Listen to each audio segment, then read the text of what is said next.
Desolades és com ens sentim. 56 dones i infants han estat assassinades a l'estat espanyol en el que va d'any. Totes sabem i temem que aquestes dades augmentaran fins a arribar al centenar cap al final d'any. Igual que va passar el 2020, el 2019, el 2018, el 2017 i el 2016. Les dades es mantenen en petits canvis al llarg d'aquests 6 anys, però no es fan públiques als mitjans de comunicació a l'horari de més audiència, ni les dona el responsable de salut, d'interior o de l'exèrcit.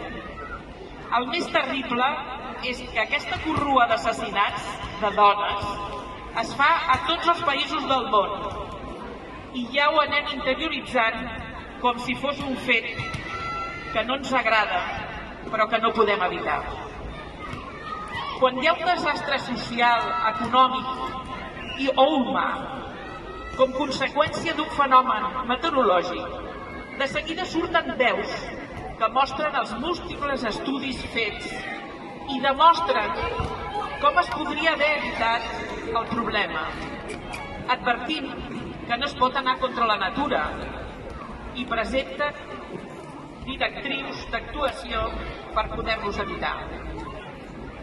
Des de la incidència del Covid s'han fet infinitat d'estudis en tots els països desenvolupats del món per trobar la vacuna que contrarresti l'efecte del virus, comptant amb pressupostos extraordinaris d'arreu pel dret a la vida. El virus no diferencia entre territoris ni gèneres ni tampoc molt entre classes socials. Tothom té el risc de patir la malaltia i morir.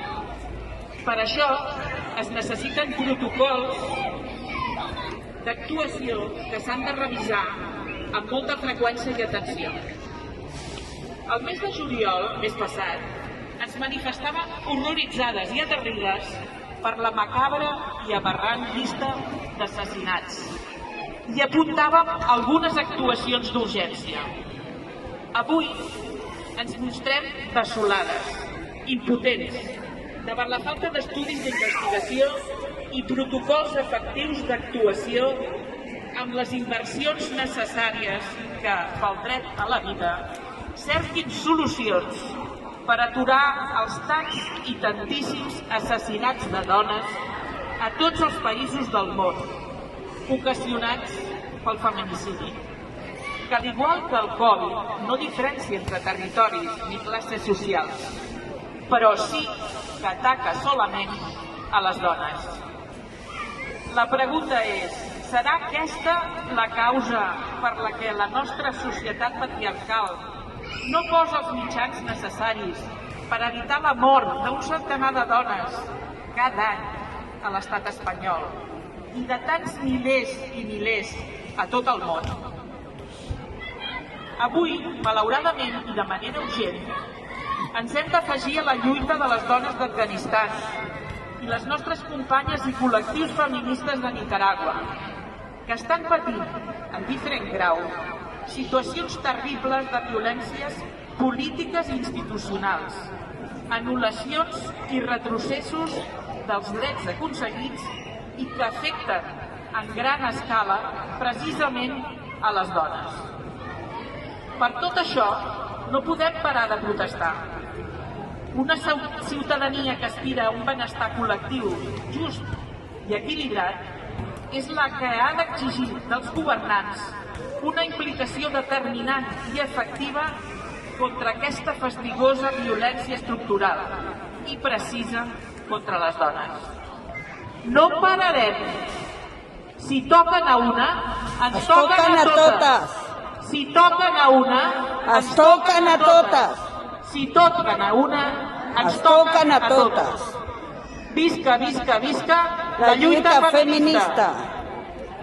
Durant aquests 2 mesos, el juliol i l'agost. I ho fem perquè no volem oblidar-les. Sí.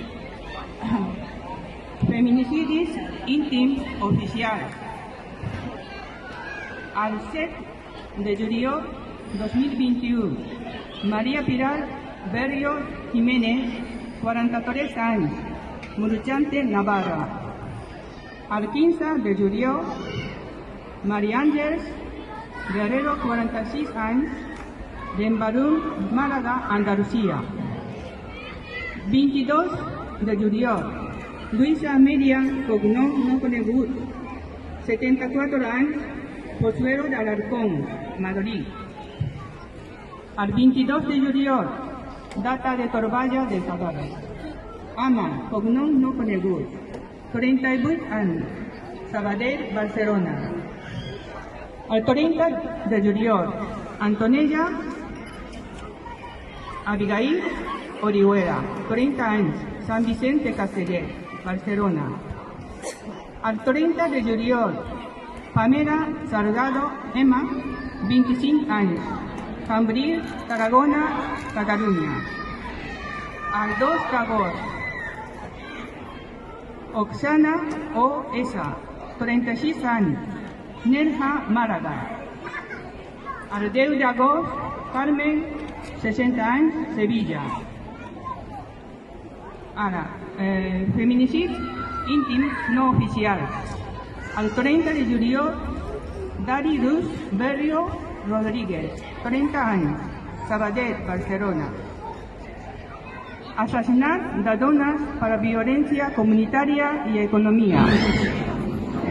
El 24 d'agost, data de troballa de cadàver, Maria Isabel de la Rosa Cosa, 44 anys, Albacete.